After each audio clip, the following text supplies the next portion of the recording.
I was so lost in my own little world then. Hello, everyone.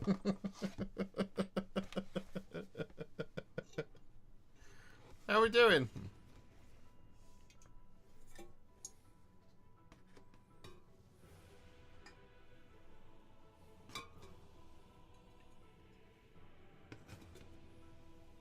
You guys good?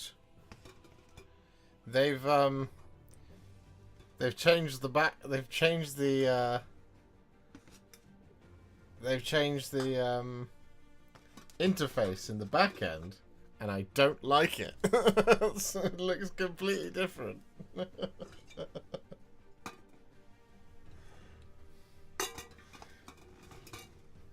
I'm not a fan.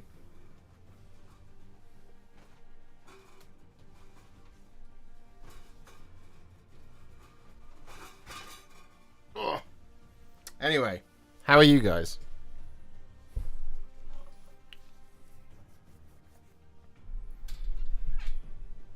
It's Wednesday. Is there a way I can change it back? Oh, choose if you want to live stream in horizontal or both horizontal and vertical layouts to offer more ways for your audience to view your content. So, okay, right. Yeah, they're doing a bunch of extra stuff. This is probably one of those things where it's like a feature that maybe I'll get because I'm, you know, of a certain size. But anyway, today, what are we doing? We're dry brushing terrain. We have the Hive Storm Killzone upgrade sprue stuff, which came out a little while ago, which we never had time to do. But I believe it was Swennels who asked in the Discord, saying, can you just show me a little bit and talk me a little bit through the dry brushing aspect of it? So that's what we're doing tonight. We're gonna do that. We're gonna deal with some of that stuff, and just sort of do a bit of dry brushing. See how much of this we can finish in 2 hours. Have some fun.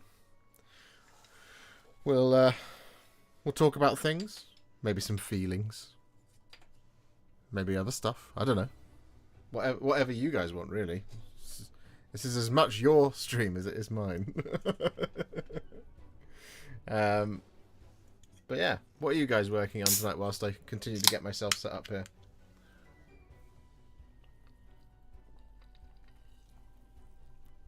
Compound Siege.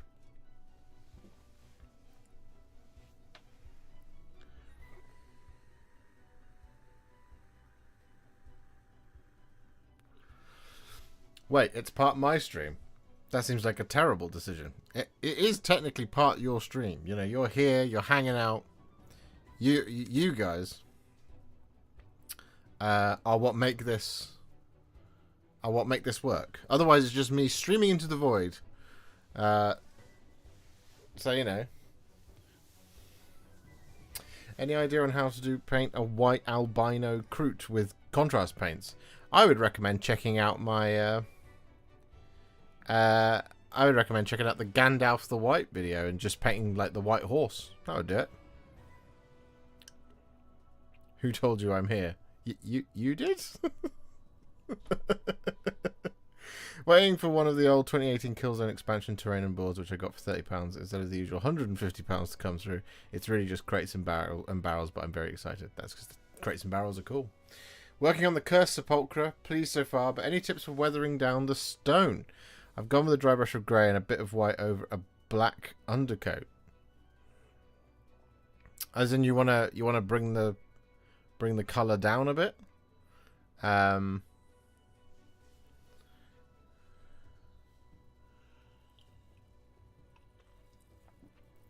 Afternoon, Josh. I'm currently repainting my Nighthaunt Spirit Host. Apparently, my red colour theme is an actual Nighthaunt subfaction, so I'm pretty jazzed. Oh yeah, that's like the Crimson Tide or something. I can't remember what it's called. Most of my MESBG stuff arrived today. Lovely, lovely. Love to see it.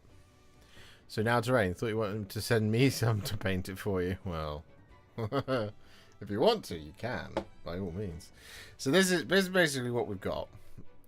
So here is the terrain bits. Now it's all been primed in Chaos Black, because you can do, and we've done it here on the channel. We've got plenty of videos on that sort of thing.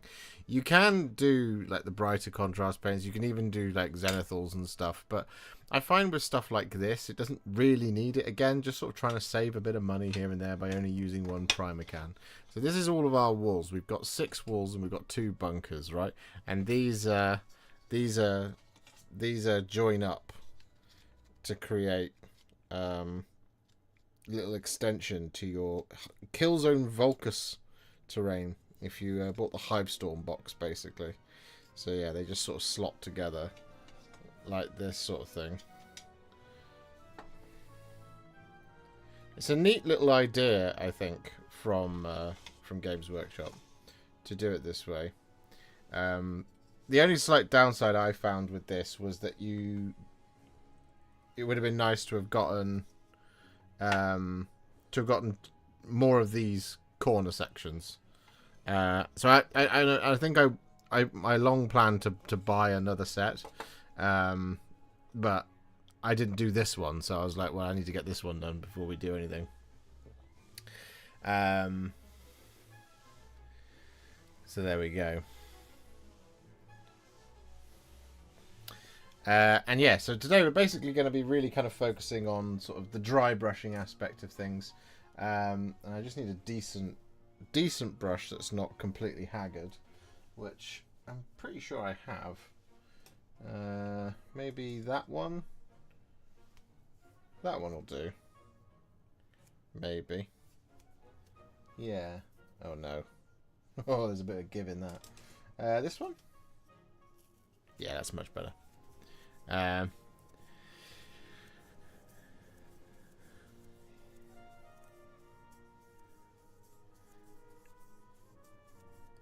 we go. Alright. So yes, this is what we're going to be doing today. Doing some dry brushing. Now, shall we just jump in? Shall we just go for it? Hello, Colonel.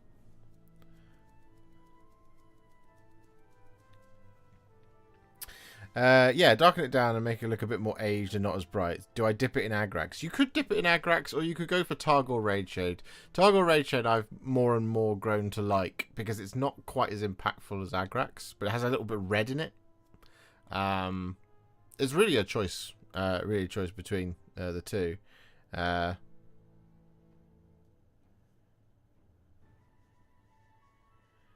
are you asking me, Croatoa?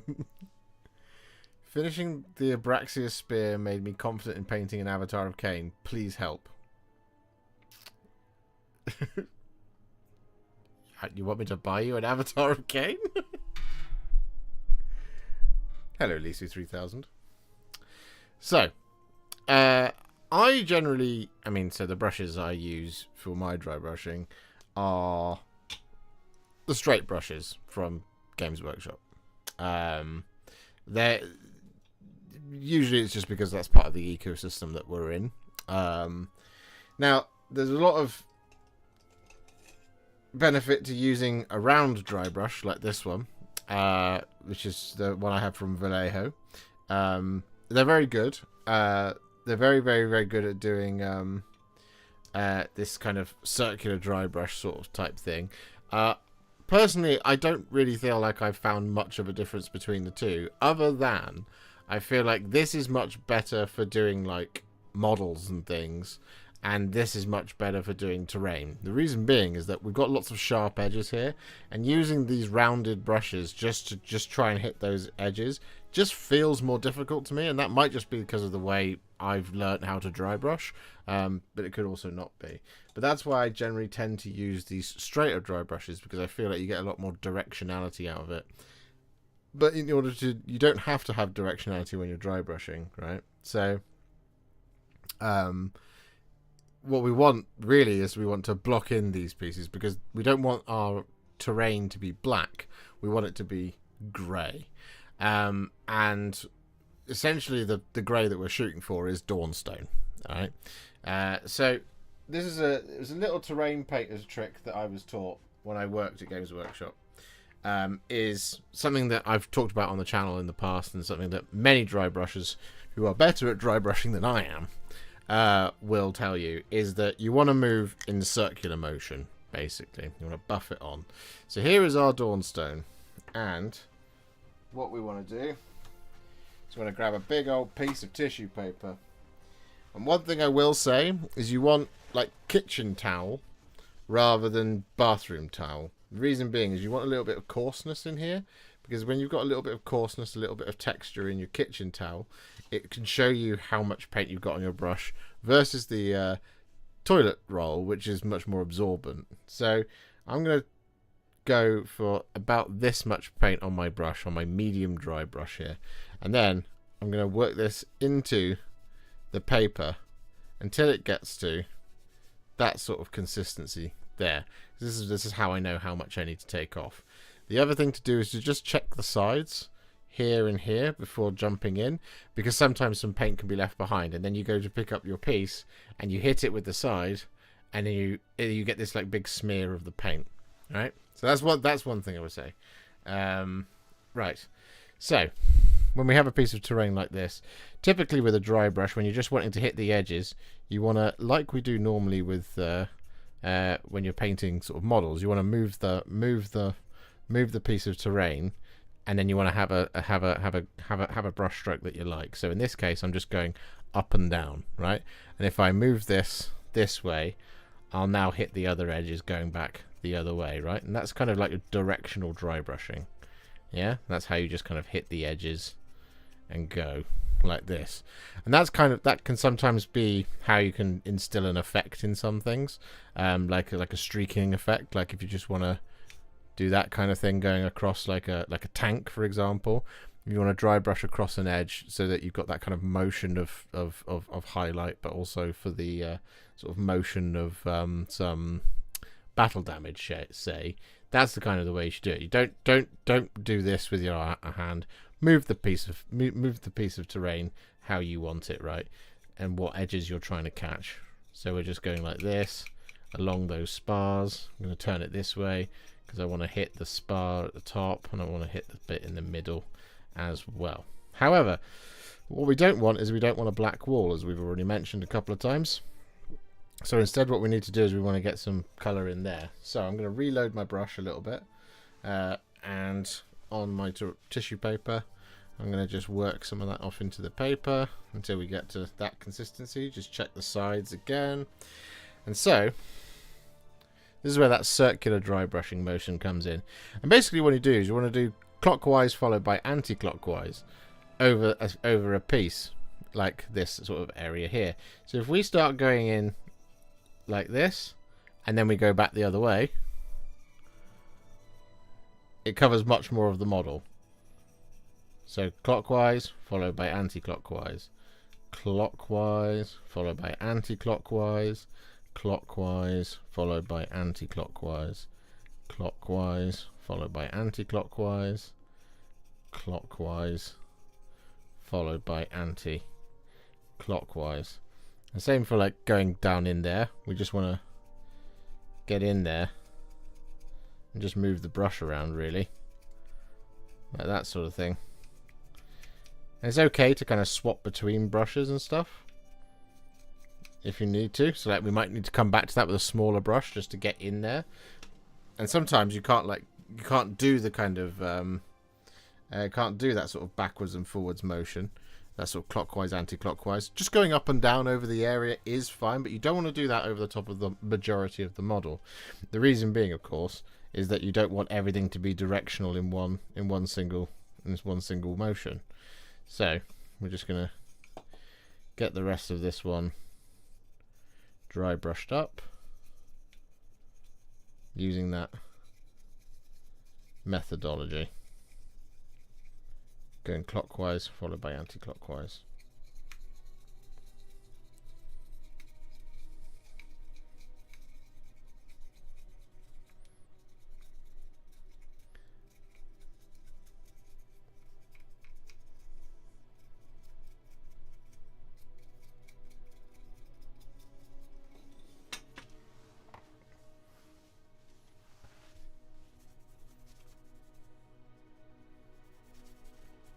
Any value in buying something like a 32 printed 3D printed dry brush palette? Yeah, yeah.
There you go. So in a matter of minutes, our wall is fully dry brushed and technically already shaded because we started from a really dark colour. Does that make sense?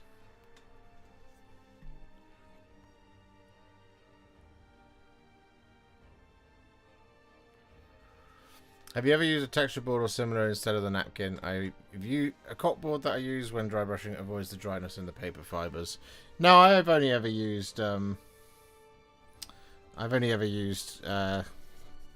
tissue paper to do it. I think that there is wisdom, of course, in having that. I don't do it enough, and most of the time, because I'm just using Tyrant Skull really at the end of the things, I would just end up with a massive piece of cork that was just covered in Tyrant Skull, you see. But I use the tissue paper all the time for like touching off water or cleaning things or whatever. So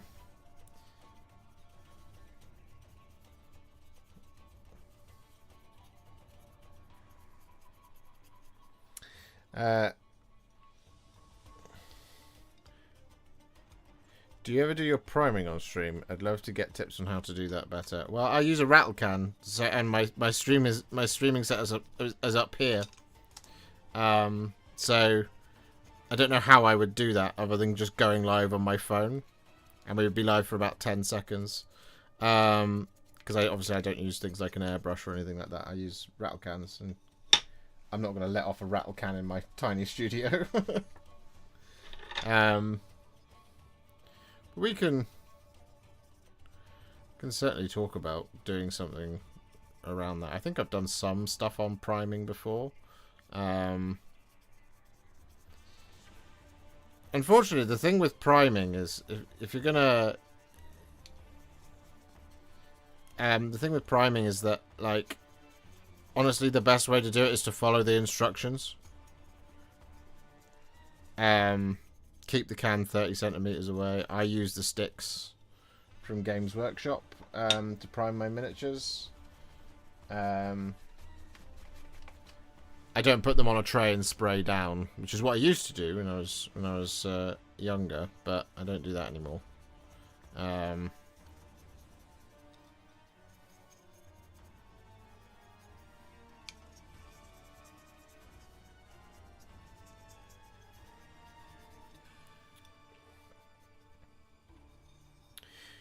Would you consider this step over brushing or like a heavy dry brush? I would consider this to be a heavy dry brush, because I don't know the difference. Is the short answer to that one. That's where we got to on the other side of that wall.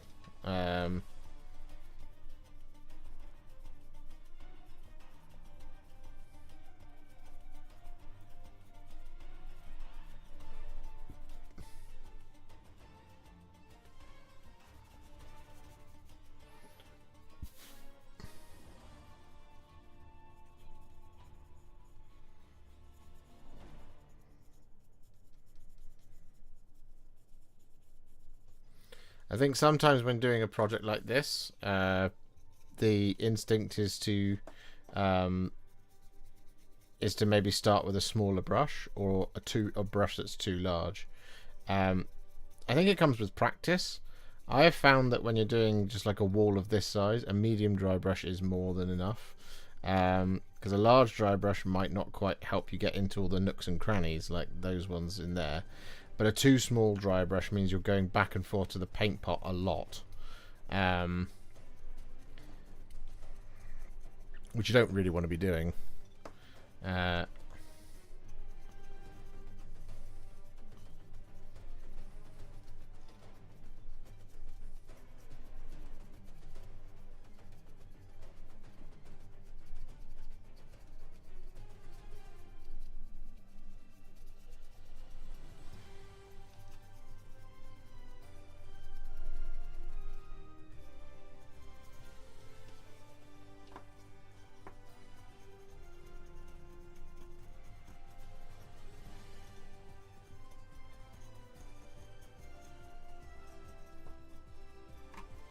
There we go.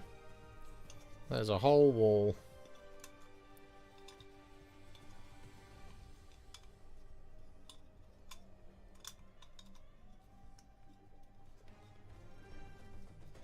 All dry brushed.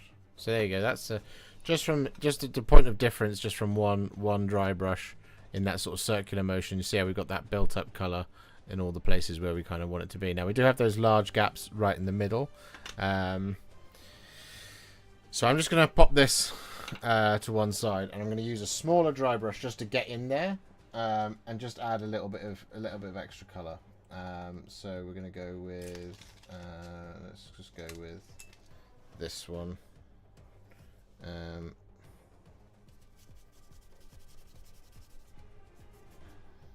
Because this should be the only stop that I need to make in there.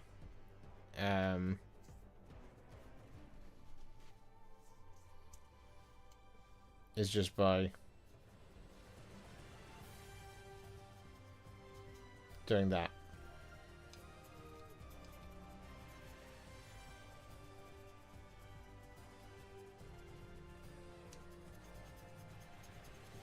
So I'm not applying too much pressure here.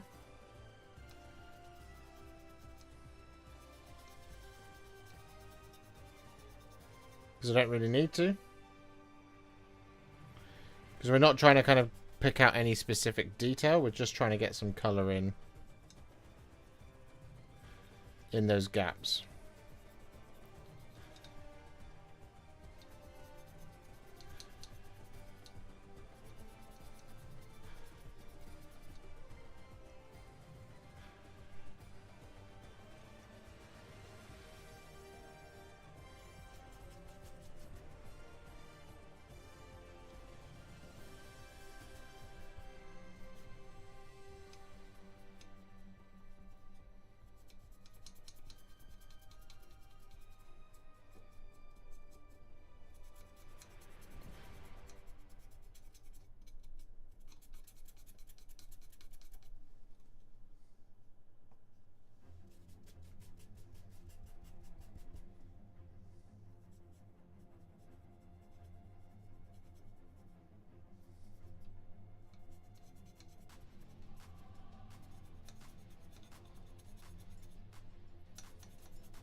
There we go. Marvellous. So one thing I haven't done is I haven't actually washed my previous brush, the medium brush, because, well, we don't really need to at the moment, because what we're going to do is we're now going to highlight it.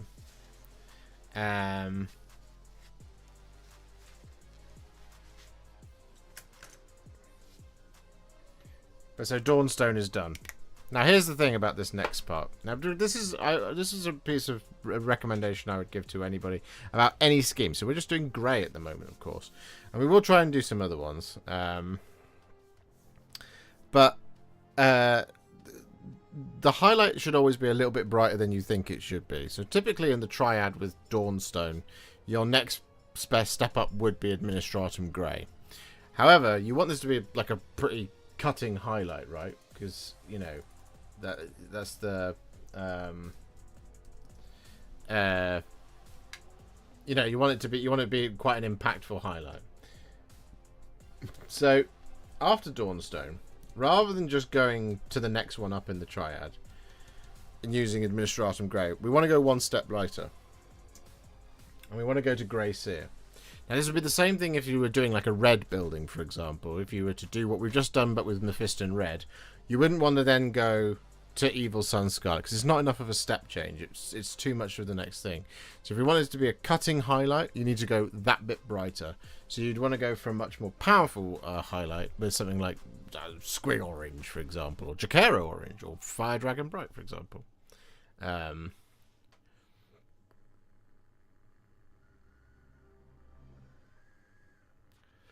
When I paint terrain and my fingers are touching the model, I'm diluting the paint. Will rubber or latex gloves help? A little bit. The thing to do with terrain, especially with something like this, is just plan it in stages. If this was a ruin, in fact, this is the ideal thing, right? If we were painting this and we were doing it like with wet paints rather than dry brushing, the thing to do is to divide this into sections. You want to do like this half and leave it to dry. Then do this half and leave it to dry, and then you can hold this bit and do the middle bit, for example. If you're doing a ruined L, you want to do one wall, then do the other. Don't try and do all of it at once, because if you try and do all of it at once, you will then end up, you know, putting your finger in the paint, which you don't want to do. So, here is our next colour. So, as said, we want to go for something like Grey Seer as the next paint up. Because the difference in colour between Grey Seer and Administratum Grey is quite drastic, right? So there's Administratum, there's Grey Seer. That's Dawnstone. So we want to make it actually take a step out and go like that, right? And this is where you want to be much more directional with your dry brushing, which we've already briefly talked about.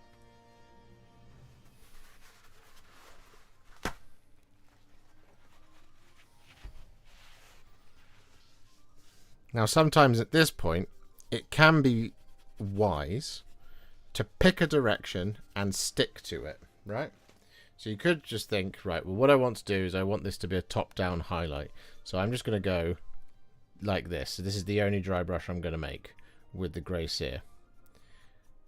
I'm just going to go down and just be really gentle.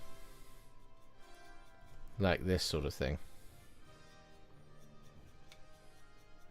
Because you're still going to catch like those rivets and stuff. The thing to remember as well is that it can move. Your brush doesn't have to stay like this. You can go like this for a little bit more precision. Go straight down like that rather than lengthways. You can do widthways. Like this sort of thing. So you just pick a single direction to do your dry brushing in. And what you'll get is you'll get that sort of top-down highlight that you're seeing there. Need to reload the brush. This one is always a little bit more imperative that you've definitely got the paint off the brush. Because obviously we're sort of in the highlighting stage now. But this is how you get just that sort of that highlighting going on.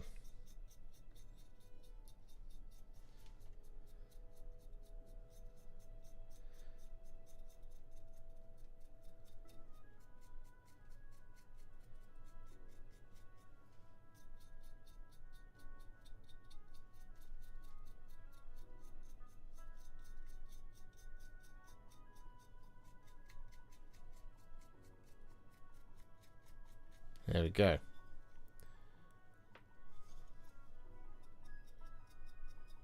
Now, if you want to do a little bit more to that, just turn it a different direction. But what you'll see now is rather than it feeling kind of like a natural highlight, it starts to feel like you're doing edge highlighting at this point, right? If we now go from a different direction as well.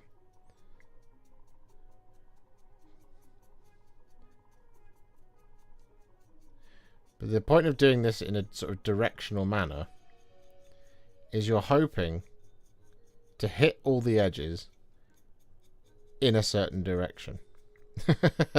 Which might sound like, you know, the dumbest advice you've ever been given. But rather than kind of moving this all over the place, or moving our dry brushing hand all over the place,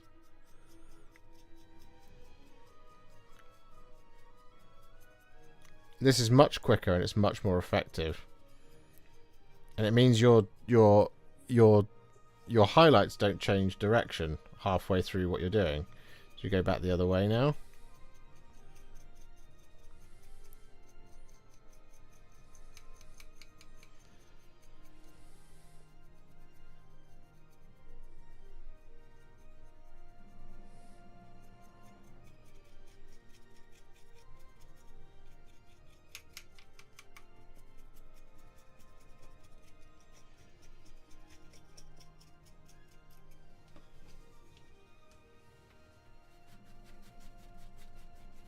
This is why I like the flat dry brushes over the round dry brushes, because I can do this directional stuff a lot easier.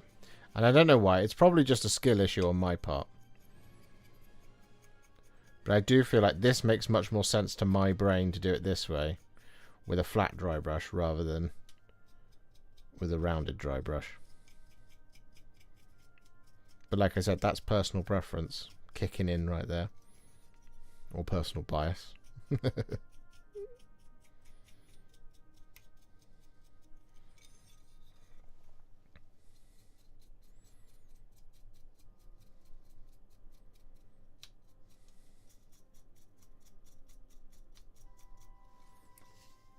little bit more gracier.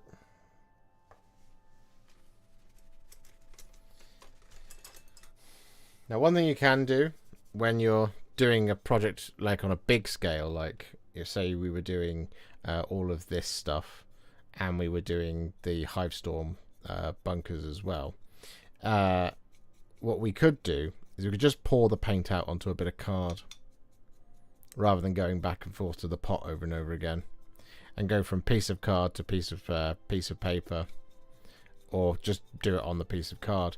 So one of the things that I did an entire Realm of Battle a long time ago for the Games Workshop shop that I was managing at the time, literally using these techniques, right? Is just dry brushing in a circular motion to get the colors down, and then dry brushing in a directional manner to highlight it, like so.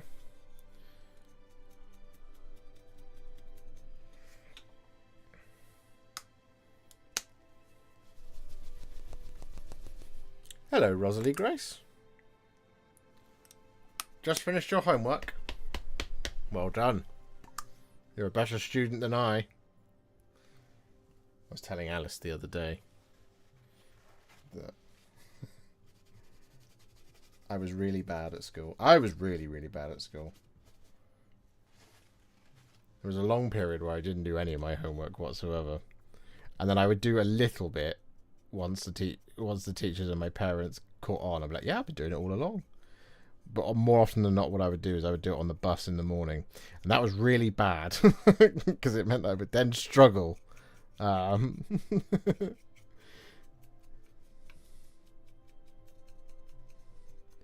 well done for doing it. Don't be like me.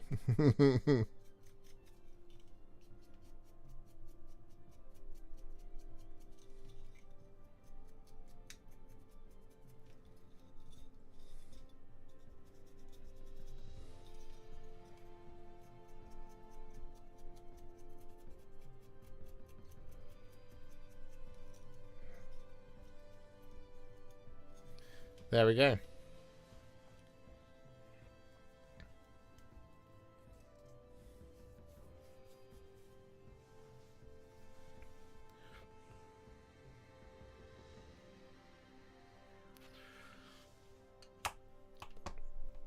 And then all we need to do is add a little spot highlight, basically.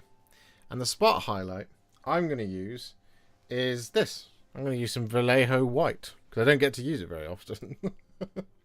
So I'm just gonna put some of that down on my palette. And I quite like this. Quite like this stuff.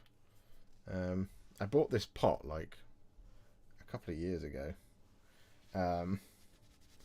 So yeah, so the next thing up from Grace here, of course, would be Corax White. But again, we want to make a step change, right? Because we're dry brushing. So this is like a proper highlight section, right? And we are only going to pick one direction for this. So we're just going to go from top to bottom, and we're just going to stick towards the top of our model, like so. And we're being really, really gentle here.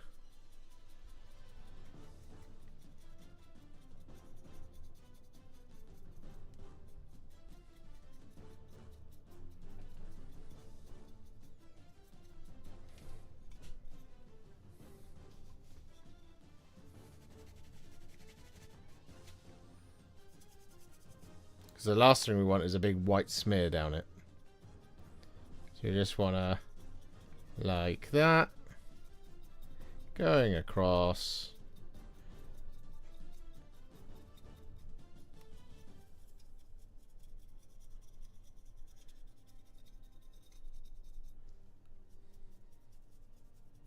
Boom. And that is a finished piece of terrain. My goodness me, lots of green stuff. Firstly, Mini Painting Dad has been a member for 26 months. Most relaxing 2 hours of the week yet. Just brushing away on a model while you guys are doing the same. Relaxing. Love it. Thanks for the great community. Well, thank you very much, Mini Painting Dad. And then Star Pilot 94. Hello, Star Pilot. Has been a member for 20 months. Hi, I'm Star, and I'm a Zoomer. Did you know apparently avocado tastes like clean... Blah, blah, blah, blah. No, I didn't know that. But that's important information to have shared. And then thank you for the 2 gifted memberships. It's very kind of you.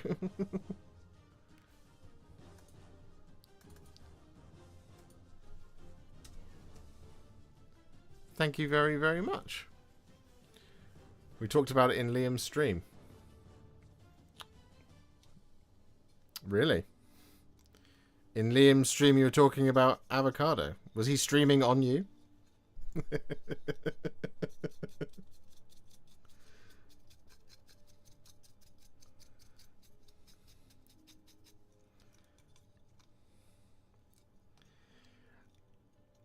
Artistic Outlaw with the 10 Warhipster gifted memberships. Thank you so much.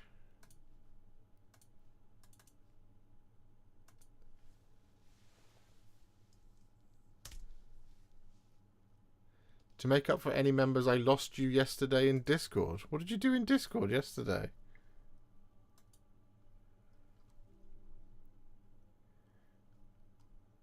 Did I miss something? Oh.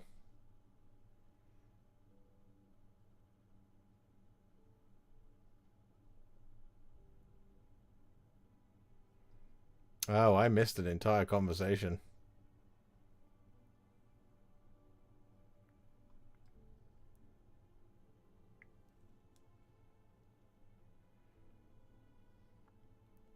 Okay.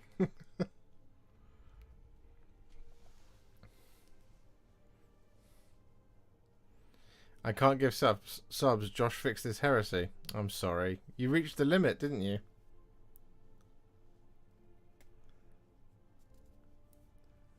Okay. I'm going to have to catch up on the Discord conversation afterwards because I missed that.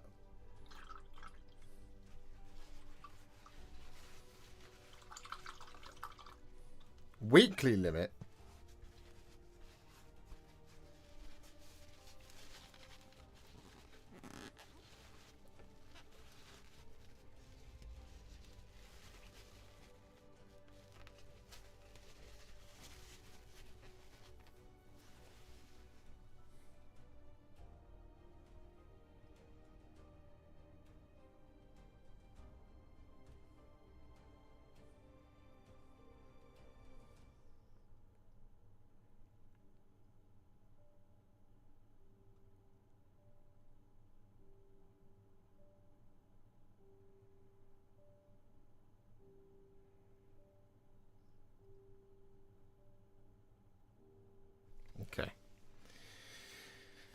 Are there any mods in Discord, by the way? No.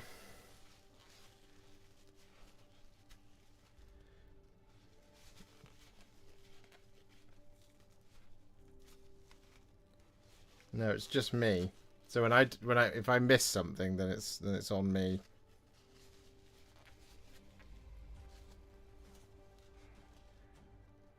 It's like I have a few mods for YouTube, but none of them are here.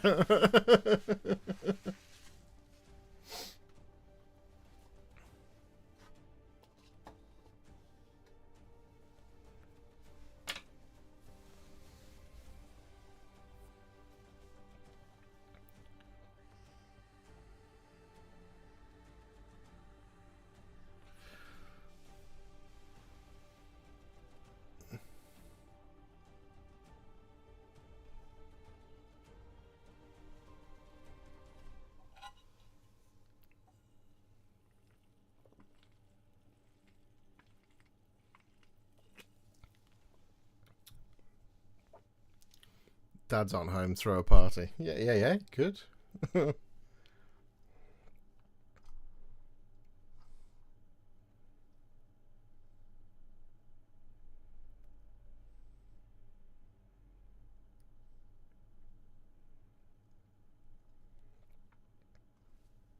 Okay.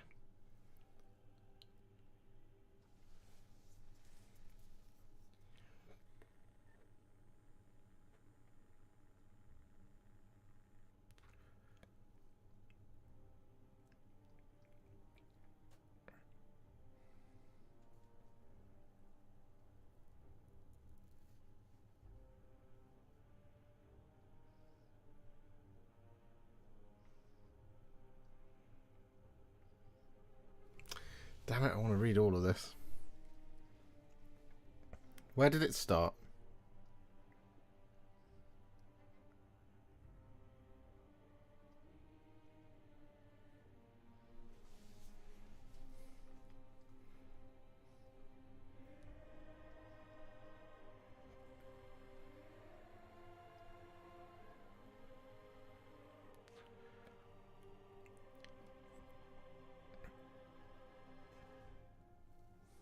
Okay, it started there.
Okay.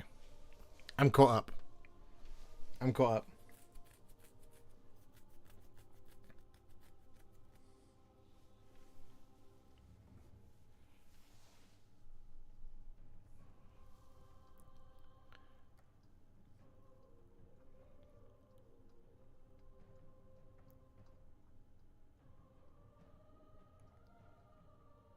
Okay.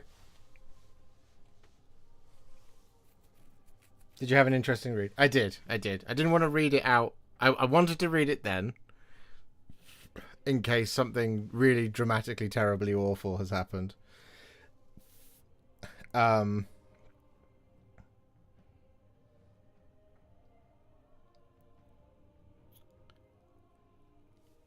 James, I'm not mad at you at all. I think you defended your position very well.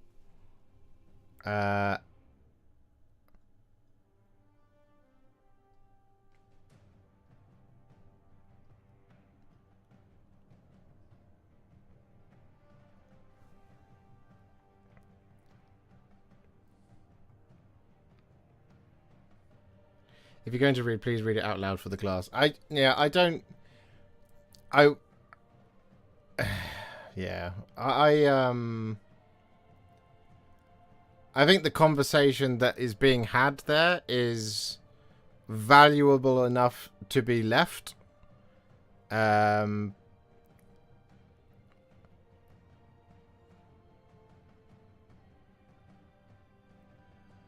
it is. And no, I'm not mad at you either, Captain Mannerings.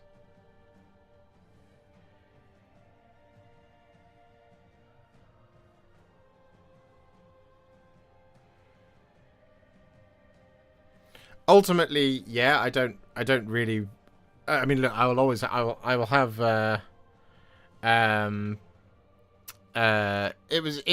So ultimately the conversation that was had yesterday was around political along political lines in US politics, and I realized that it is very polarizing times for everyone. We're having to deal with our own struggles at the moment at home. I have my views on it, and I'm happy to talk about my views on it.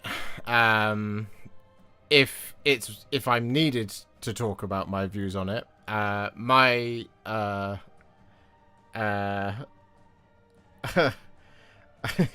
not mad at you, Star Pilot. Don't worry, I'm not mad at anyone, because being mad is something that I don't often get. I'm very, very chilled, as you guys know, very, very relaxed kind of person. So ultimately, having read the discussion, I think whilst there are people that will find, and again, this is the difficult part of the conversation. There are people who will find what everybody says offensive and difficult to read, and I think being it's all pervasive everywhere in everything at the moment, constantly, and it's really, really tough to exist in this world at the moment. And it's not to say to bury one's head in the sand, but what I truly would advocate for everybody is to try to have not a both sides kind of aspect of things, but to try to consume content that's down the middle, as it were. Who would have thought fascism equals bad would be controversial? What a time to be alive. Well, see, that's the thing, is I completely agree with that statement. I don't think that is a controversial thing to say. What is startling to me is that there are people who do think that's a bad thing to say. And that's a whole other conversation, as it were. And is it something that I'm necessarily equipped to deal with? No, I'm not intelligent enough to have to be able to present an argument about that. You know, I'm not intelligent enough to stand on a soapbox and have a position, as it were. I do have a position, but I don't know. It's a tough one. I mean, yes, I completely agree. Fascism equals bad. That's the end of that conversation, as far as I'm concerned.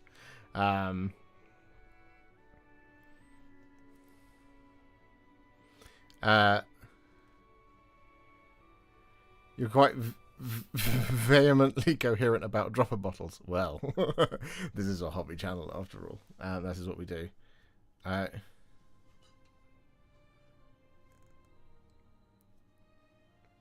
don't know. Look, I mean, look, if that is what I would say about yesterday. The Star Wars conversation can get pretty spicy from Josh. Yes, I'm sad that I missed that conversation. Yeah.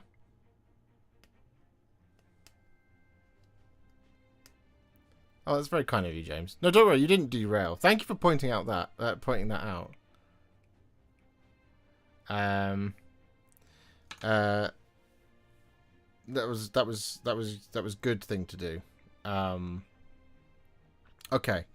And also thank you very much for the 10 gifted memberships.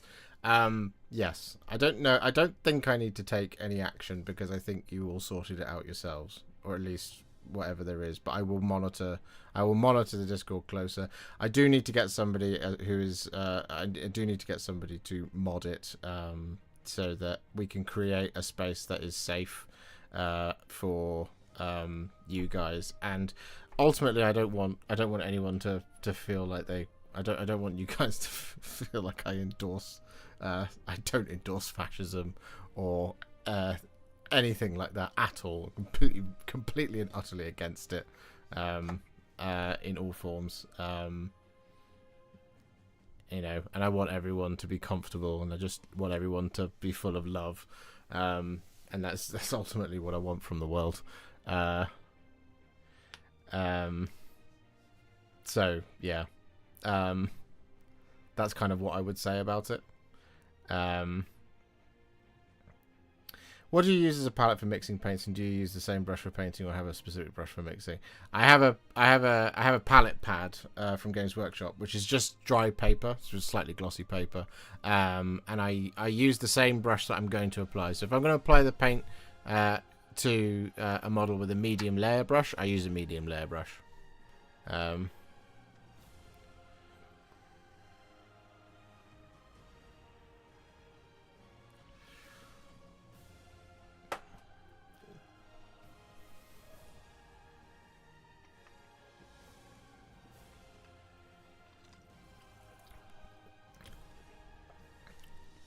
I don't know. If you are critical of everything I have just said as well, please do let me know. I'm happy to have a dialogue. Of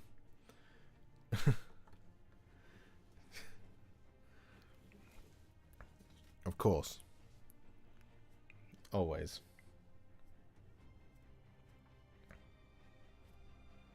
Right. So we painted up this wall. What did you guys think of that? Was that useful? Was that nice? Was that good? Was it awful? Was it rubbish?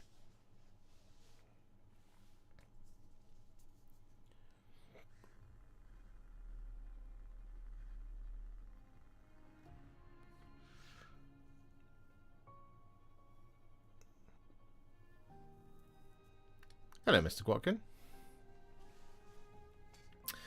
Right. Shall I do a different colour? Shall I do that? We're gonna have one little bunker that's like this colour.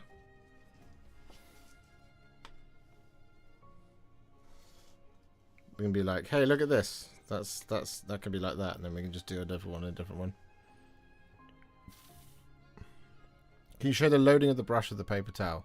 Don't know why, but I always feel like I take way too much paint off the brush, but can't seem to mentally find that sweet spot. Come on, folks. This is a hobby space. Many of us come here to escape from discussions regarding politics, religion, etc. This is not the space for that. It's... Yeah, I think that would... Okay, here's my view on that. I agree with that. But if somebody wants to make it political or to talk about other things, then it opens the door for the rest of for the opposing view. And I think, unfortunately, in the time of the internet, people want to have that discussion all of the time. You know what I mean? In everything. And so yes, I would, you know, I want to talk about Warhammer. That's what I want to do. But sometimes you can't talk about Warhammer, and sometimes you have to do other things, as it were. So yeah, it's a tricky one. It's really tricky.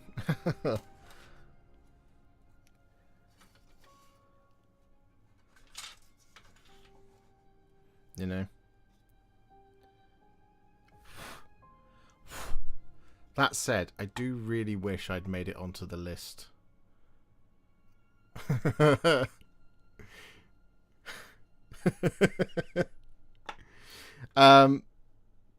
Yeah.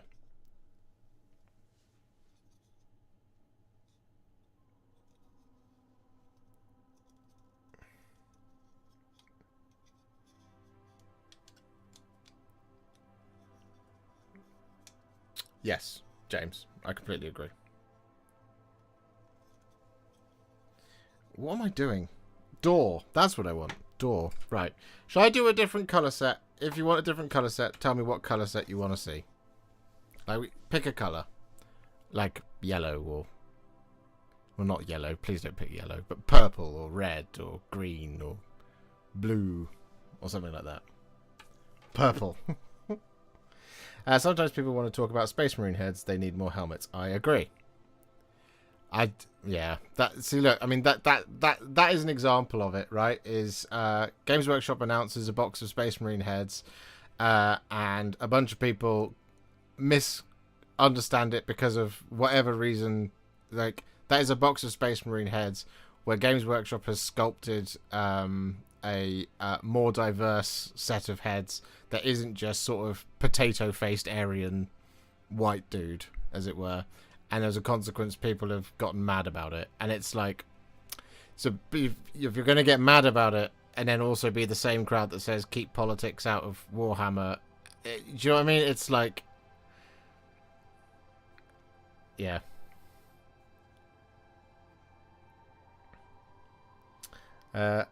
Blue, green, purple, rust. Insert color here, purple. Okay, right, I see. Right, okay, all right. So we're going to do a bunch of different colors then. I see. All right. Sick. Okay, let's just do that then. Why not? We can always prime it black again afterwards. Okay, what was the first one? It was purple.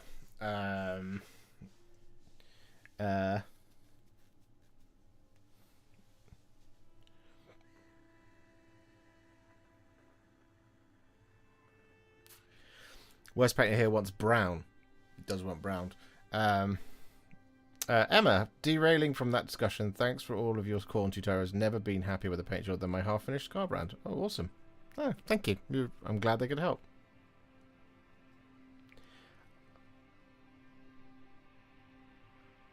I'm a potato-faced white dude and I endorse diverse heads and other tubers. I'm a potato-faced white dude.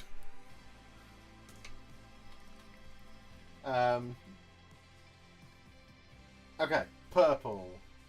So, what we want is we want a mid-purple. So it's kind of a case of, you could go one of two ways here. Purple or greyish purple, right?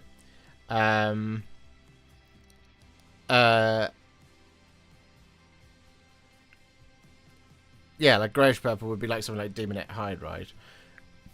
But for purple, it's fundamentally the same thing. So if we go for something a little bit brighter than Nagaroth Night, which is very dark, because it's not going to be particularly impactful.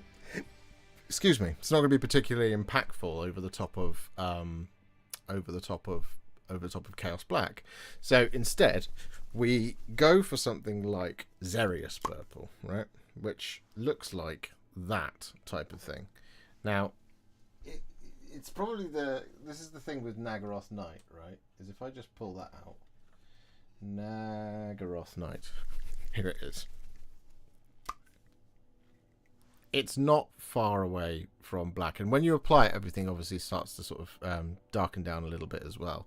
So if we go for something like Xerius Purple, that's in a similar zone to Dawnstone, right? So we're going to go with that. I've dried my brush. We should be good to go. And fundamentally, the application is the same, but as Worst Painter asked for it, I'll show you. So what you want to do is you want to touch the sort of the tip of your dry brush into your paint like that, right? You don't need too much on the brush, so you don't need like a huge like dollop. We don't need to envelop the brush in it or anything like this. And what we want to do is the sweet spot is on the palette, and in this case I'm using this sort of this kitchen paper like this. It's slightly textured, right? So that's where we want to get to. You don't really want to see your brush being super wet, as it were, because then that's how you get that sort of streaking thing going on. So then, over the top of our piece of terrain, we go in our circular motions, clockwise followed by anti-clockwise. And like Chaos Black as a base coat is just supplying the darkest shadows, right? That's what we fundamentally want it to be doing. You see right down there in those corners. That's what we're looking for. So we go for like this, and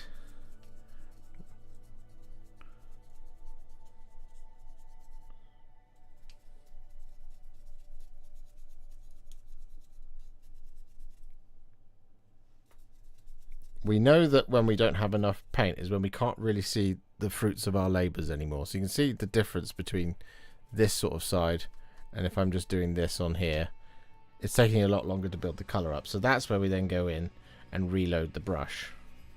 And then we just, in the paper, or something like a texture palette would also work, like we talked about earlier. And that's where we get to. It's the same deal with stippling, right? When you're stippling with your paintbrush, you're looking for it to get to roughly where you want it to be on the paper before you then apply it to the model. So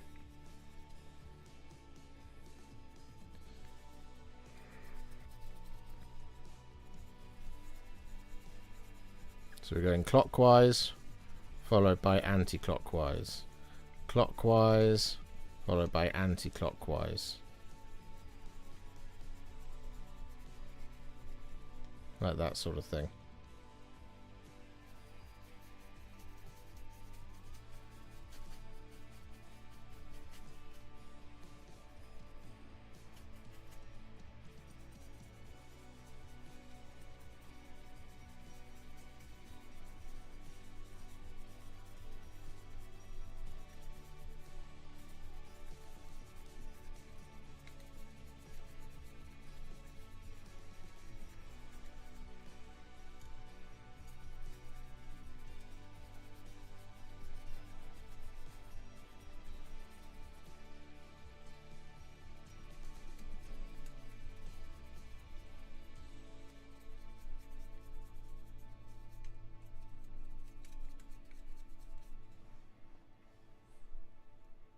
So you see it's definitely reading as purple.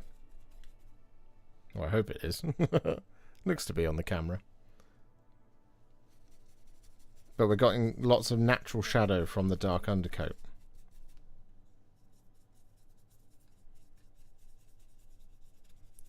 So I think the size of brush, at least in my experience, the size of brush directly correlates pretty much to how much of it you're going to get done in this manner. So the reason we're only getting panel done is, I think, is because I'm using a medium dry brush. Now if we were using a large dry brush, we might be able to get like a panel and a half, maybe even 2 panels done with that. But this is quite the workout doing this, because we're being quite heavy and oppressive with the dry brush.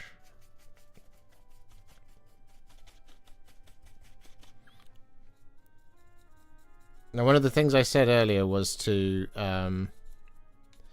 is to pour the paint out onto a piece of cardboard, for example. That is helpful because if we jam our brush into the bottom of the paint pot, what we can do is we can end up with some residual paint up the sides, and that's why I often say just check the sides to make sure you haven't got like a blob of fresh wet paint in there, because we don't want to have a blob of fresh wet paint in there, because that's how we get that sort of very clear defined sort of accidental, you know, blob of the colour on there. So there we go. That, as you can see, the technique works exactly the same regardless of, you know, if we're doing purple or if we're doing grey, but it looks quite nice. Now what we can also do here, so I've got paint all over me, which is good stuff, is we can create light sources, and we're going to demonstrate this using this purple. So I'm going to go for Cacophony purple to do this as the next step up. So it's quite the jump there, as you can see, because the next paint up, generally to highlight on Xerius, I would normally typically look at using something like Gene Stealer purple as the next step up. So Bosch, but Cacophony purple is just that little bit brighter than the two. So the next jump up from beyond that would be either to move towards pink or to go towards that sort of grayer purple. So I'm going to use some Cacophony purple here, and sometimes these paints take on a different sort of, you know, a mind of their own when you're dry brushing, because sometimes things can appear a little bit brighter than they actually do once you start dry brushing it on, as it were. So we start getting this on, right? But if we just wanted to create sort of like a lighter point around here, we do the same thing that we did before. We do that sort of circular dry brush motion, and we do that round there, and then we do another one sort of down here, that sort of thing. So we're getting these kind of islands there and there. We'll go for another one round about here, like that. Go for another one down here, like so. I'll put another one all the way around this corner.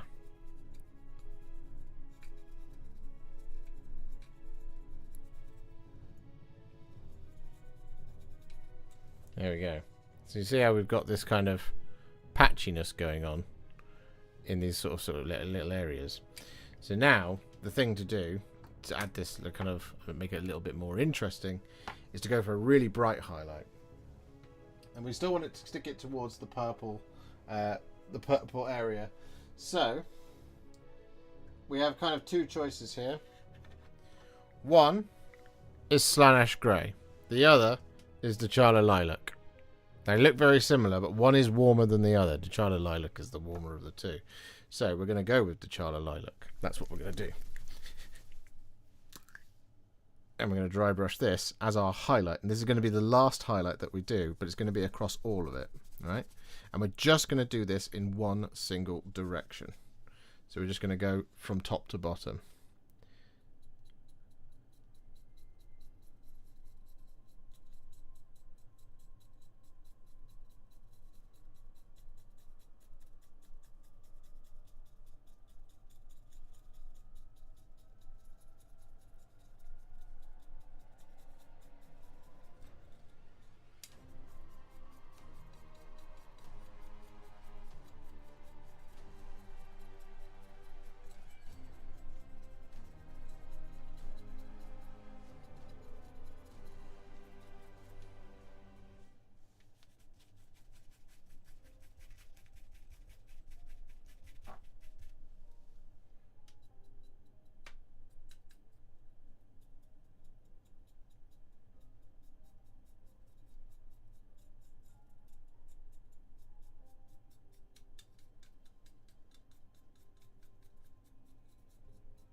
like that.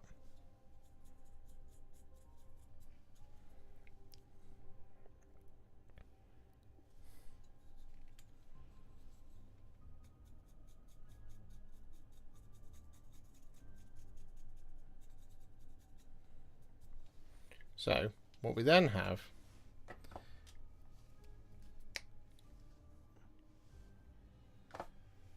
if we compare the two,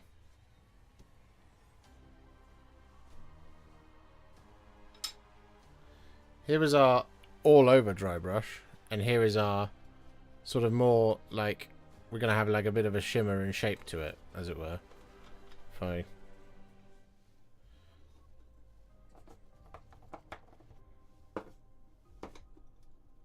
do that. My monitors are about to turn off. I don't want that.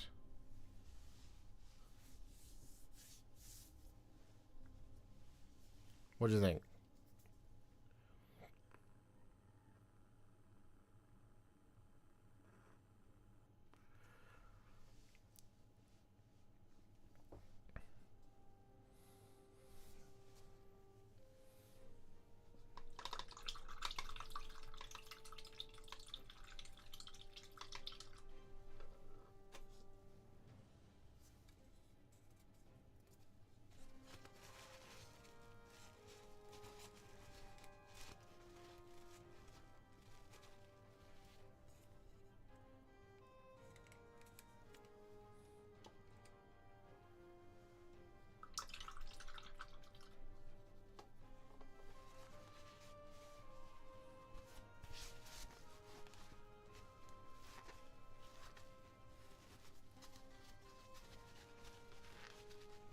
Now you could go a little step higher than this if you wanted to.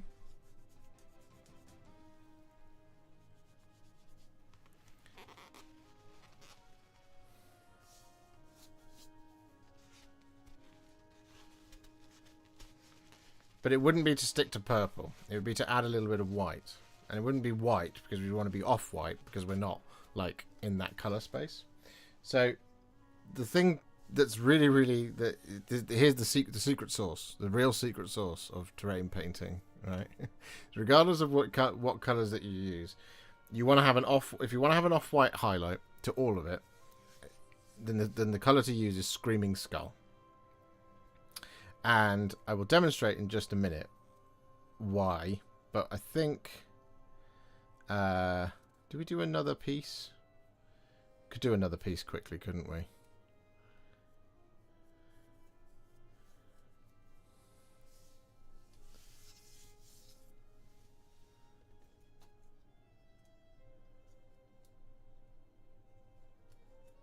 I'll do another piece. What were the other?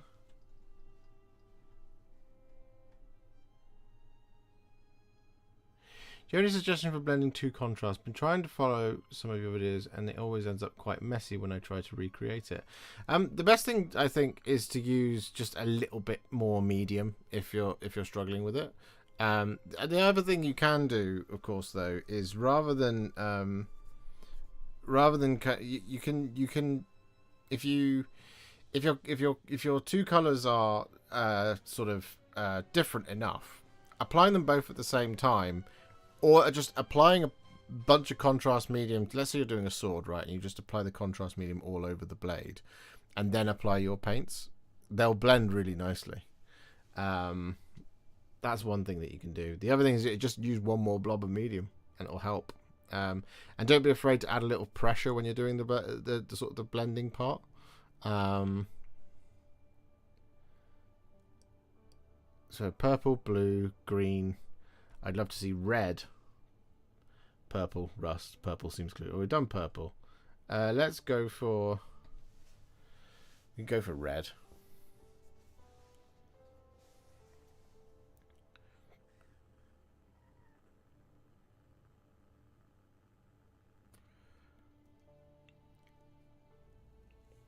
Would you do a how to paint a L'Oreal Sigma? Oh, someday we will, yeah. Someday we will. Rust. The best way to do rust is, I mean, we can try and do a little bit of that in a little bit. Let me do another. Let me do a red building, and then I'll show you how you do some rust. In your many fantastic tutorials, have you ever done a yellow cloak / robe? Do you know, I don't know if I have.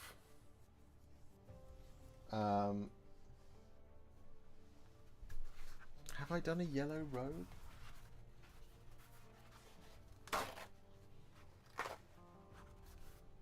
I can't think of one off the top of my head. Maybe I have.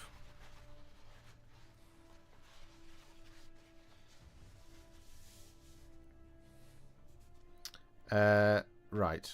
We'll do red. So we're going to start with Evil Sun Scarlet, is what we're going to do. As like a decent midway point above Mephiston Red. We'll do it on this bit of wall here.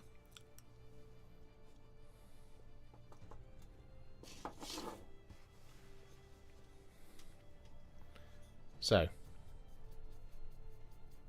in we go.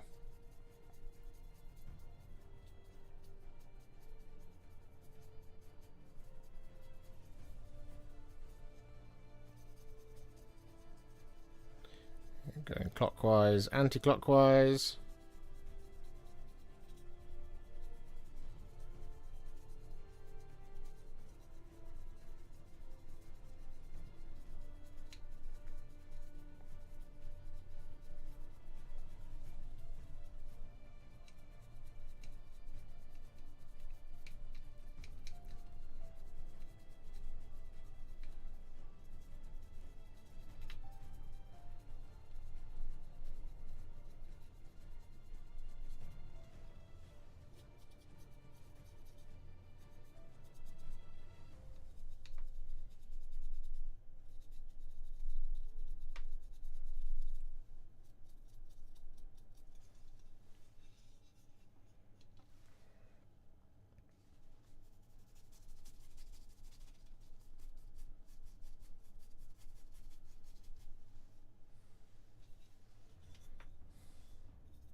Looks pretty good.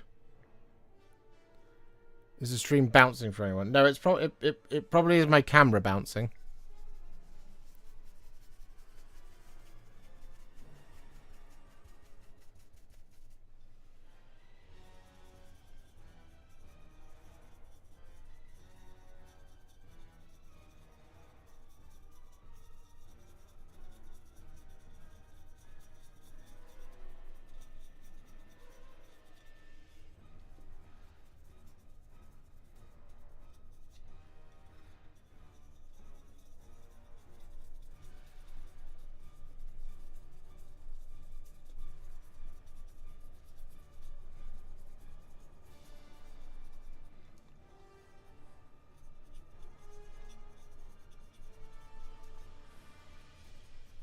I don't have the sturdiest of setups around here, you see.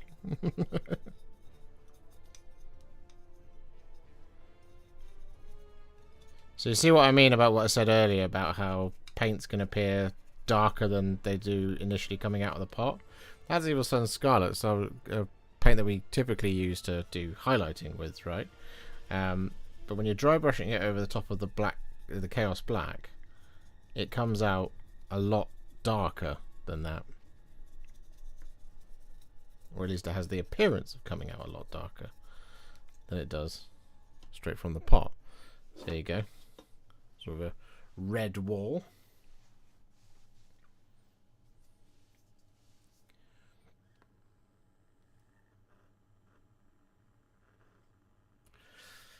So then we want to highlight it. Now typically we highlight it with an orange. In this instance, I'm going to take 2 step changes, right? So normally, sometimes we would go for Fire Dragon Bright. However, I don't want it to be quite as vibrant as Fire Dragon Bright. So we want to have it a little bit muted. So we're going to go for Jacaro Orange. Now this is Jacaro Orange. Which, if you see the difference between Jacaro Orange and Fire Dragon Bright, there you go. See, one's a lot more powerful than the other.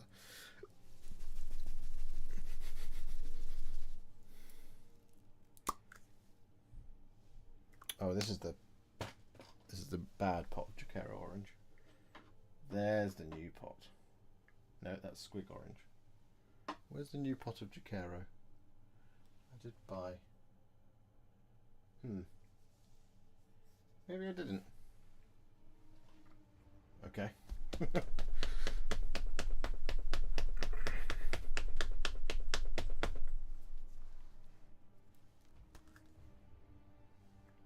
Okay, that puts... We're out of Jacaro Orange. That's a problem. That reminds me, I need to buy a new pot of Jacaro Orange. Let's pop it there. Okay, so in that case what we'll do is we will pivot slightly to Deathclaw Brown. Because they're not far away from each other. That one's Deathclaw Brown right there.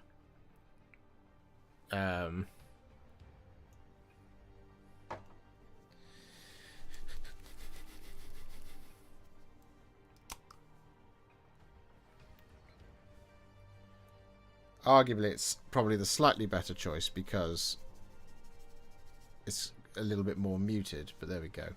So here we go, Deathclaw Brown, and then the same thing. We're just going to do this in one direction from top down.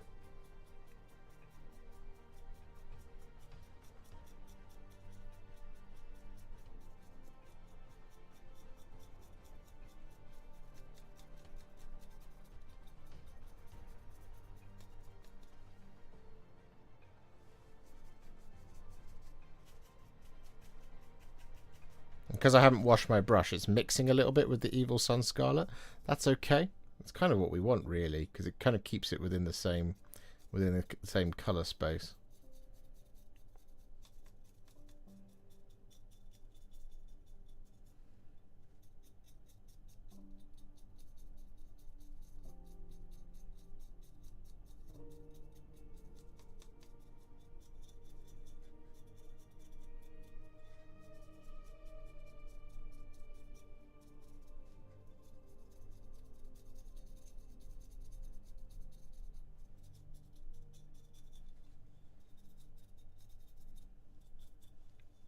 So there you go. Like that. So now we have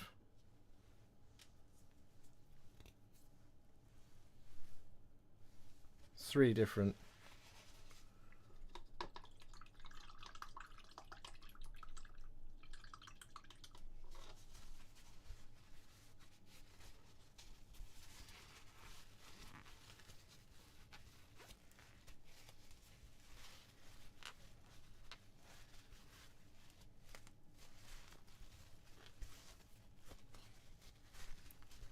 types of color scheme. However, I'm going to go for the secret sauce now. Which we've already mentioned what the secret sauce is, so it's not much of a secret. But there's our red. There's our grey.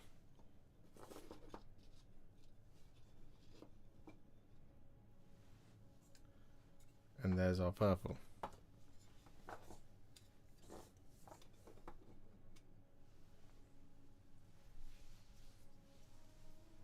What do you guys think?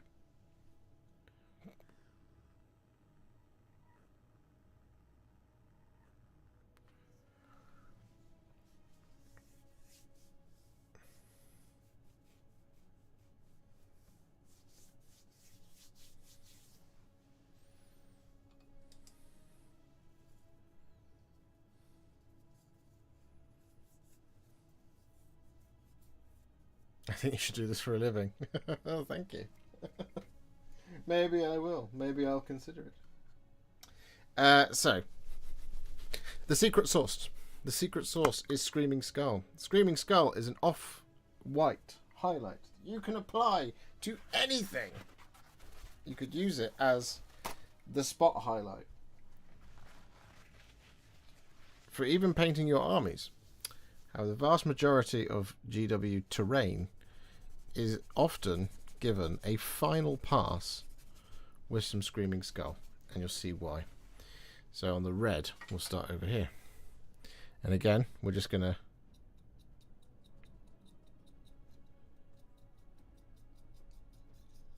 gently hit it.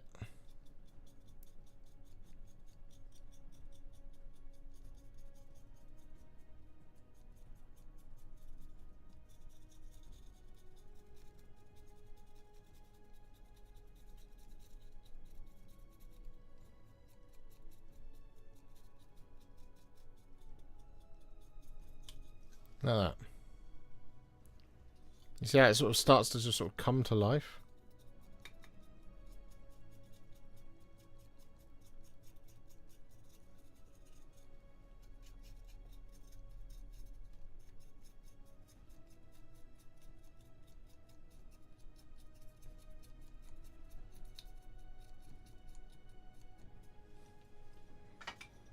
So that's it on the red. But we can do the same thing on the purple.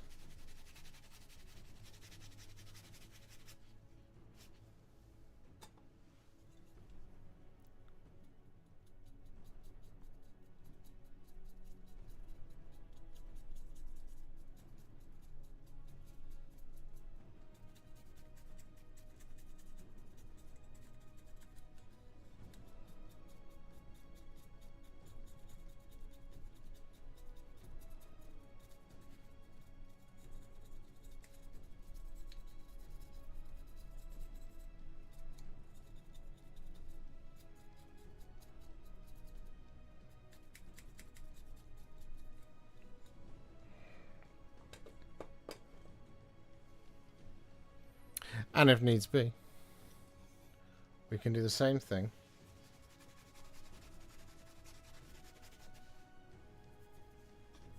on our grey. Let's do it on this side.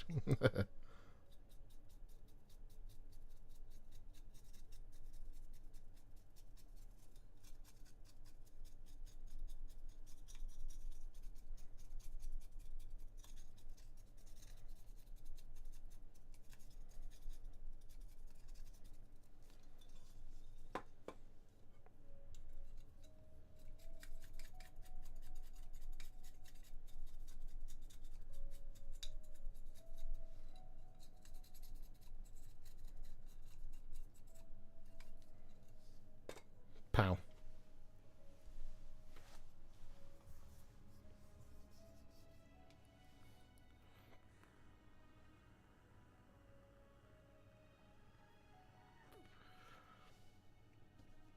What do you think?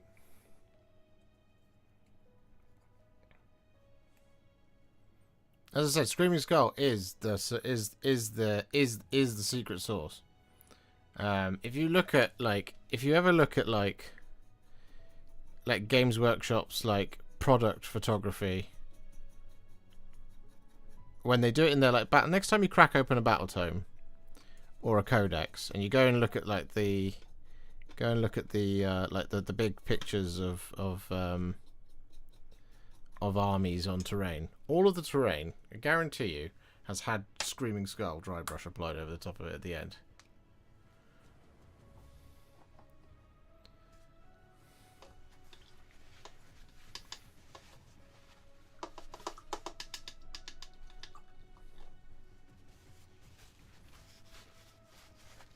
There's no pale sand.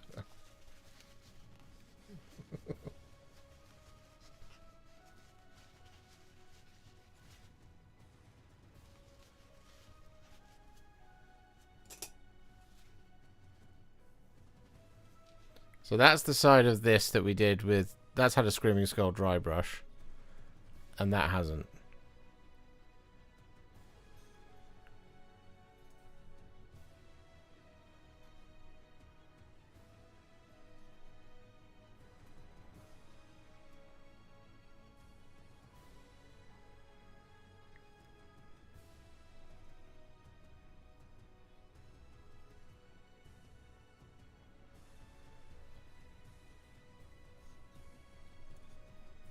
And there you go.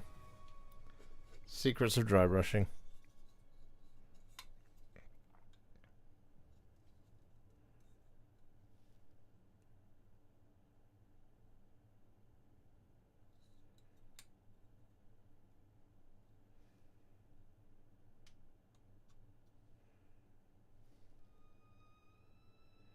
Would you normally do Screaming Skull on both sides? Yeah. Normally I would. I only just remembered that I did that one on both sides. So this one I obviously haven't finished because there's that side, and apparently I've blobbed paint on that side. That's okay.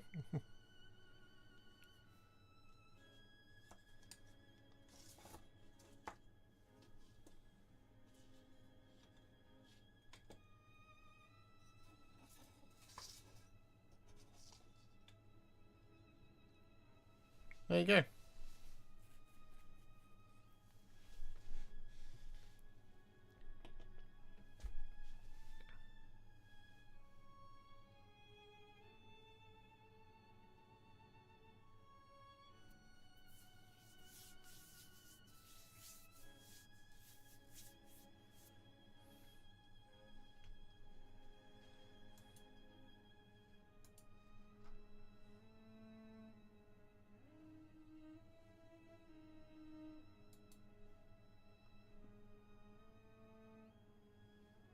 I've got some grey on my hand. Oh no.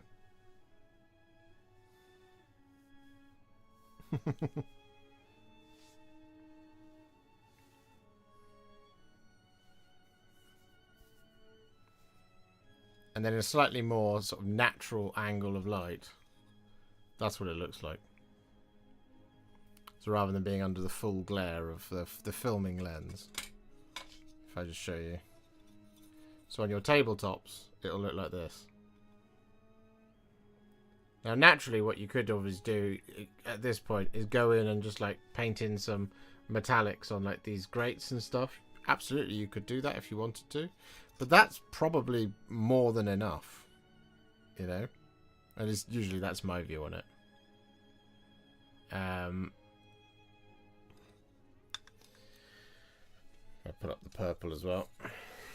There you go.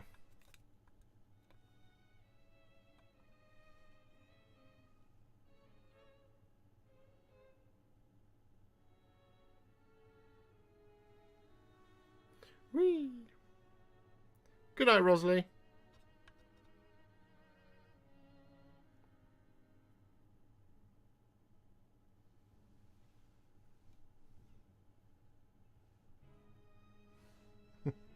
I was just trying to line that up so you could still see my mouth. There we go.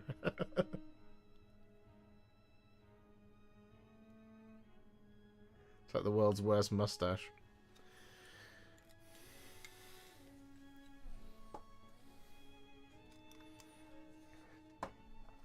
But there you go. How was that for everyone? Did you enjoy that? Was that useful? Swennels, are you still here?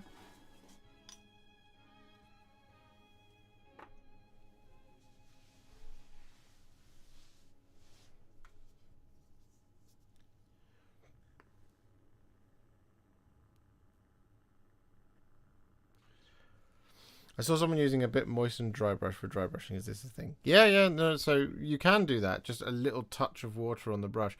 I personally don't do that.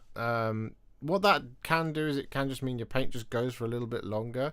I find that it's much more useful if you're doing that on a round-headed dry brush. So, like one of these. Like those ones. So, moistening that, it helps it very much. And doing what we were doing here today, the sort of rounded part, it's easier with this, but doing the targeted directional dry brushing I found much more difficult with this. So there is wisdom in having both a flat-headed dry brush and a round-headed dry brush, with the round-headed dry brush being there to do the buffing up with the colour, but then the flat-headed dry brush to do the directional dry brushing.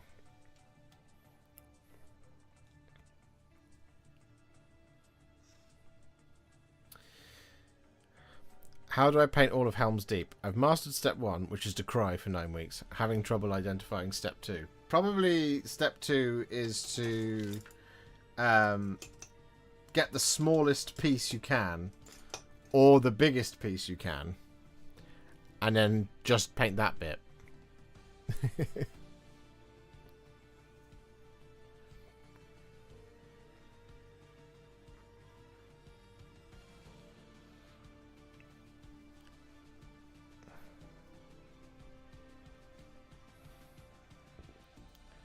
But yeah, I enjoyed that. I mean, I do enjoy painting terrain. It's always a good time.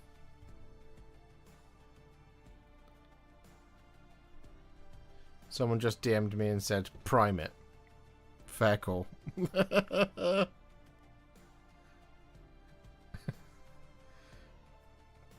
Priming it would be a good option.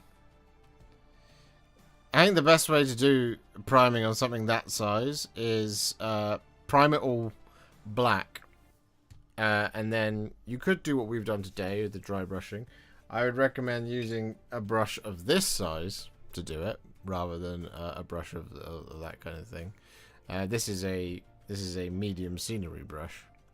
This is too big for something like what we did today, because, I mean, look at that. Done. But for something like that, you want just even bigger brushes.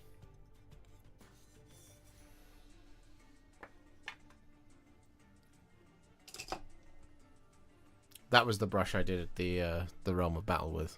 Still got it to this day. How much will people get mad if I paint my MESBG Orcs bright skin colours? No, not at all.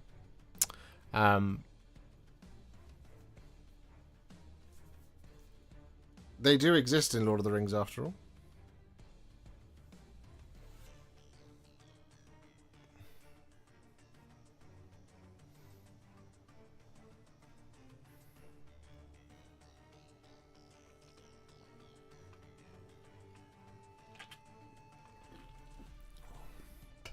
Oh.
I've got a friend who is getting the Deep Citadel, very much looking forward to playing on it.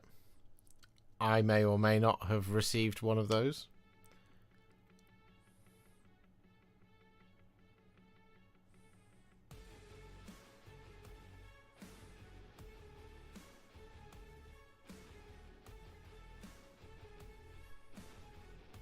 Adam bought me it.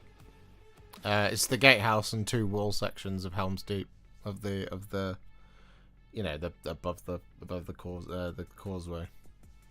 I have that. I'd like to paint it at some point, but I don't have any room to do it at the moment. So that'll be something that we'll do next time out. Was that useful, Swennels? Are you off to bed? You don't have to answer that question. Pound Stretcher, if you're in UK, are doing 2 dry brushes for £1. 1 large, 1 small. Bargain found in the makeup section. Nice.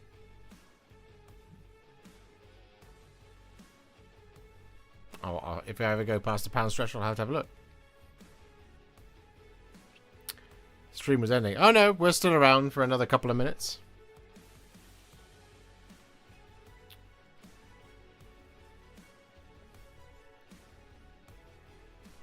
What fun and exciting things are you cooking up in the hipsterverse, Josh? Oh, many things that I can't tell you about, unfortunately. Got quite a few videos on the way. Obviously, you saw Gandalf's video yesterday. Kurnoth Heralds is coming out tomorrow. I don't think we have a video for Friday. We do definitely have a video for Saturday. But there we go. So yeah, I mean that's dry brushing in a nutshell. It's a lot of fun. I mean, you can apply the exact same techniques to painting your miniatures, and again, similarly, if you ever want to just finish highlighting an army, you can just dry brush it with some Screaming Skull. Like really gently over the top of an army, mind you, but a little dry brush of Screaming Skull over top of a model, it does go a long way. It's ridiculous. It's because it's an off-white, because it's not directly white, so it won't like change the temperature too much. It sits nicely across all colors as a final highlight, so that's why it's so good. But this is what I'm sort of talking about. If we look at, have I got a battle tome to hand? I think I do. I should have a battle tome nearby. I usually do. What's my closest battle tome? Oh, battle tomes!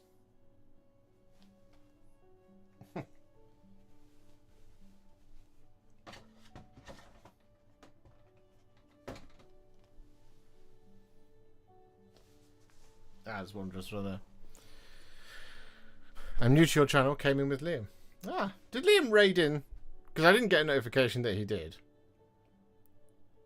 Did I miss that? Did I completely miss that?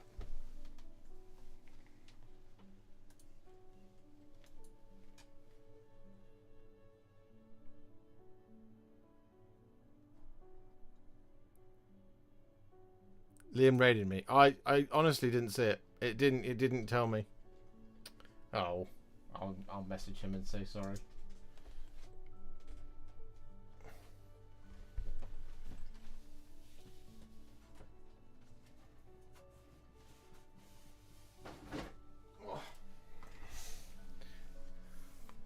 This is the battle tome I wanted.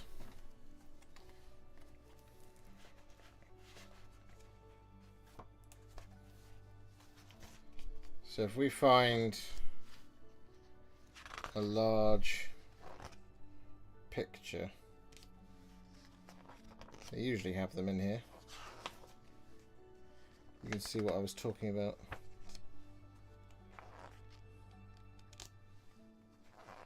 Any 2-page spreads?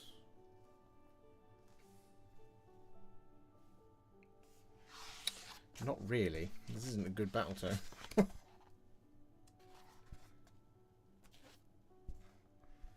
Oh, that'll do. Right. So we go overhead. So you see all of this.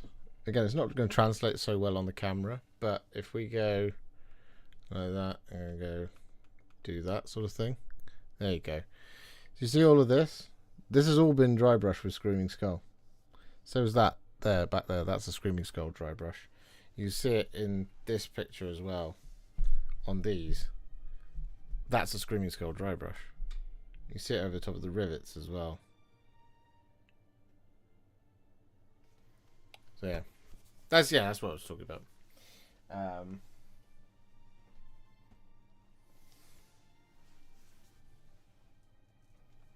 Maybe in this weighty tome.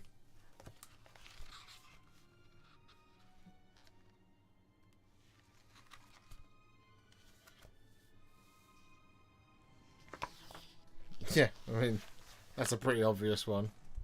Defenders of the Hornburg. There you go. See all that? That's a Screaming Skull dry brush right there. 100%. So yeah.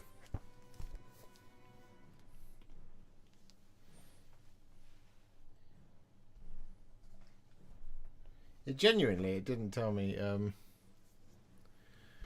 It didn't tell me that he'd raided, which is really annoying. Classic YouTube. It's this interface on the back end. I don't like it. It's different. I can't see anything. Oh,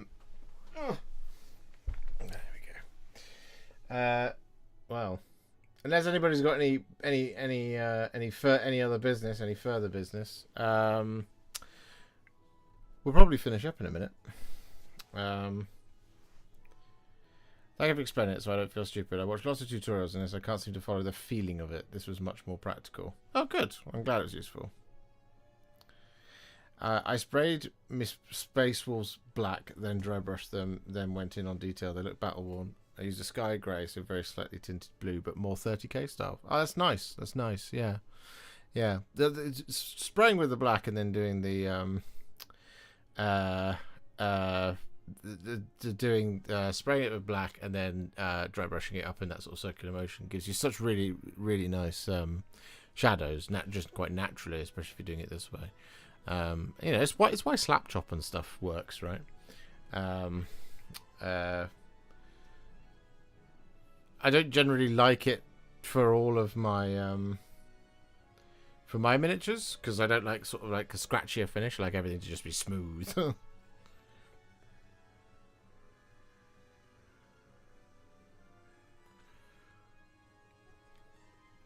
Just quick, Josh. How would you paint an MESBG cave troll differently from your Mordor troll, or would you do it the same? That's a good question. Please disable airplane mode for today's Try to Break Josh. Why do you want to break me? Let me look up Games Workshop. They have a cave troll. Right.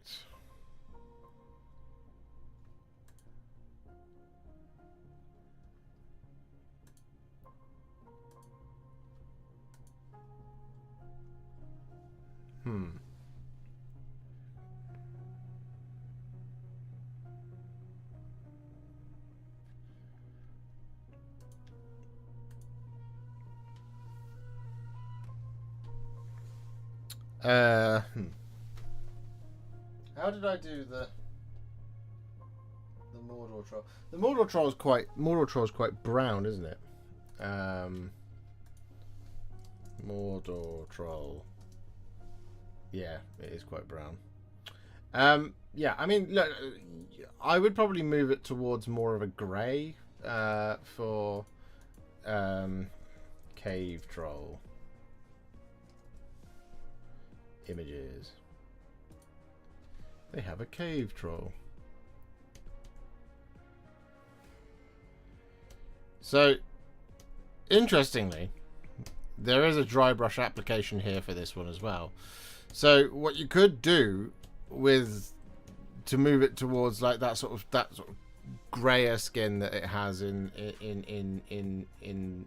Balin's Tomb is you could paint it in with something like Agrax Earthshade, right? So keep that sort of brownish element going, but then dry brush it with darker colors rather than brighter colors. So you could dry brush it with probably Mechanicus standard gray, and what that will do is it will leave the if you look at the way that like some of the the pictures of it,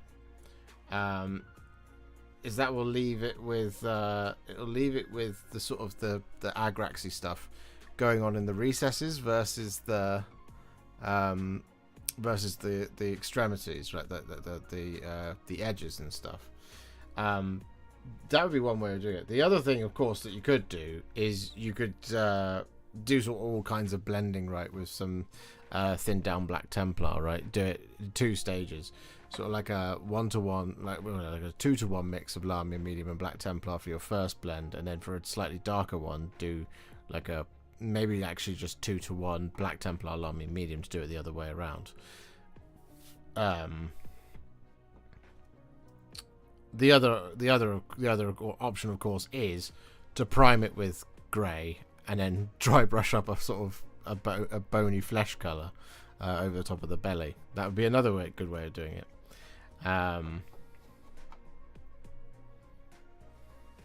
When will we see Wolfguard Terminators? I'm getting impatient. I'm sorry, Kevin. They keep moving further down the to-do list. Maybe in the beginning of November.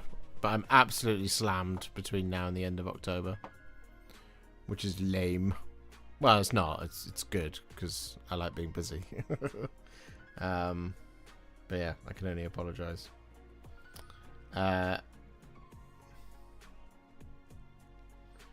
Cave Troll is more blue-grey, isn't it? Sort of. It's kind of, yeah, it's kind of Mechanicus Standard Grey / Dawnstone in the film. Of course, Balin's Tomb is very blue. It's color graded very blue. Because they're in the dark, right? There's only that one shaft of light, right? So it's color graded to be quite dark and blue. So everything's tinted blue in that section. But yeah, no, it is a bluish grey sort of. Mechanicus Standard Grey is basically the color that it is. Did you just indirectly say you like being slammed? I'm confused by this. Well, it's nice to be busy, isn't it? If I wasn't busy, I wouldn't be doing anything. I wouldn't have a YouTube channel. Wouldn't be doing so hot. But there we go. Anyway, ladies and gentlemen, thank you very much for hanging out with me tonight. I am going to wrap things up there. So, yeah, there'll be Kurnos Heralds tomorrow. Will be the painting video. And then we'll have some more stuff for you next week. We'll be live again on Monday. Tales, I think, is possibly going to go ahead on Sunday. It might be bumped another week. I haven't figured that part out yet. I need to sit with my brain and thoughts and do that, but I haven't had the space to do that in the last sort of 48 hours. Because again, I've just been absolutely rammed off of my feet. So much to do in so little time. But yeah, I hope you have a good week. If I don't see you on Sunday for Tales, I will see you on Monday for another Me Time Monday. Who knows what that will be. Hand of farewell. Thanks, guys. I'll see you later. Bye for now. Ta-ta!